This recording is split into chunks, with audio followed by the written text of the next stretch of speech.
Hi, I'm so glad you're joining me on my video about mole to mole conversions, which is slightly different than our gram to mole / mole to gram conversions.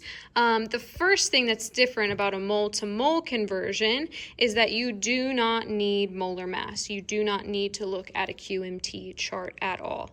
The thing that you need to look at in order to get your conversion factor is the coefficients in front of your chemical reaction. You have to be provided with a chemical reaction to do a mole to mole conversion. If there is no coefficient, like in front of N2 here, there is no coefficient there, we just assume that it's a 1. So that's our coefficient. 3 is a coefficient and 2 is a coefficient, and that's going to help us to solve these example problems. So the first one is, how many moles of NH3 will I produce with 2.1 moles of H2? If I have these coefficients, then I know the ratio that I can produce. So I know that for every 3 moles of H2 that I have, I'm going to make 2 moles of NH3 because we have a 3:2 ratio.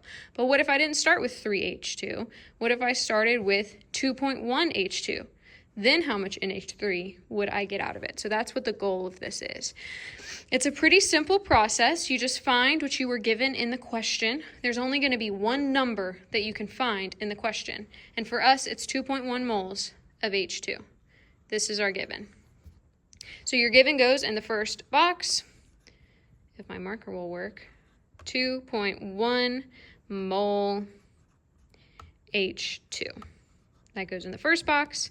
And then we're going to use our coefficients as our conversion factor.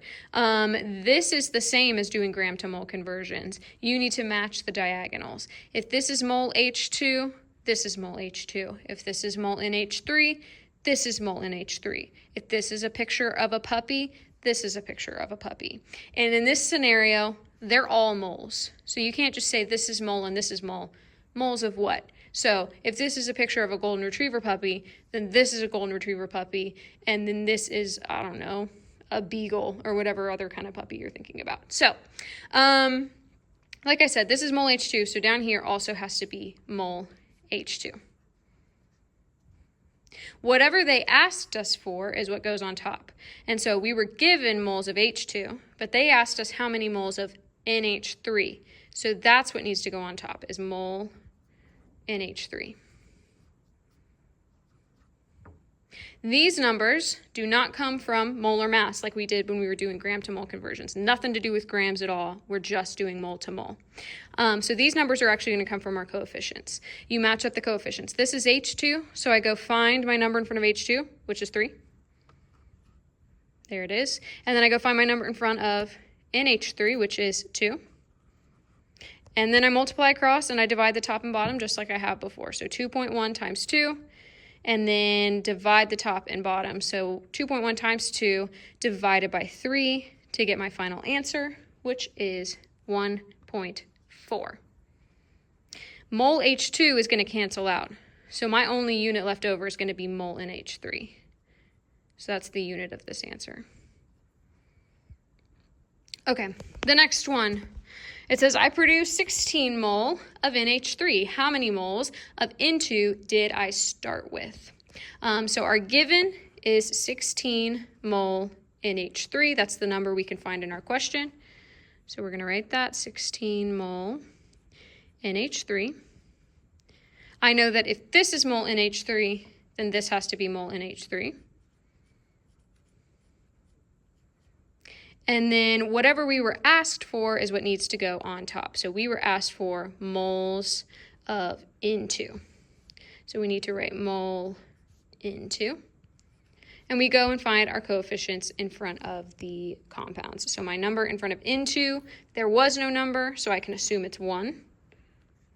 And then NH3 was 2. I'm going to run out of room here, so I'm just going to put it at the bottom. My answer is going to go at the bottom. 16 times 1 divided by 2 should give us an answer of 8 mole.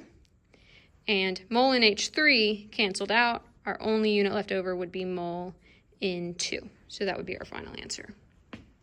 Some tips and tricks that I want you to notice for solving these kinds of problems. Number one, ignore the wording of the question. So you notice over here, we talked about, will I produce if I'm given this? But then this one gave you what you were producing. It doesn't matter. You find the number that's in the question. There's only ever going to be one number in the question, and that's your given. So just don't worry about the wording of the question. Just find the number.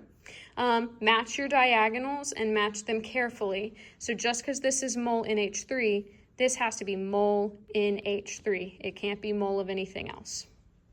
And then, oh, that's the same thing as number 3. Tell me moles of what?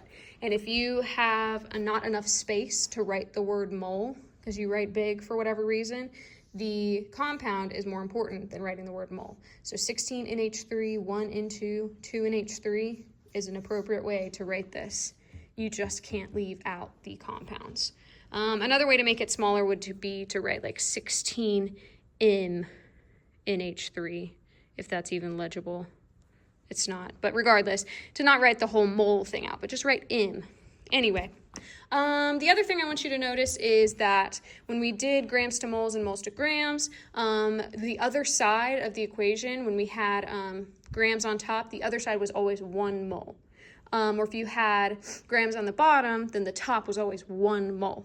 And that's not always true. You can have an instance where you have 1 mole, but over here, I didn't have 1 mole on this side at all. You have to follow the coefficients. There's not going to be one that's always something. Okay, I hope that was helpful. Let me know if you have any questions, and I will see you soon. Bye.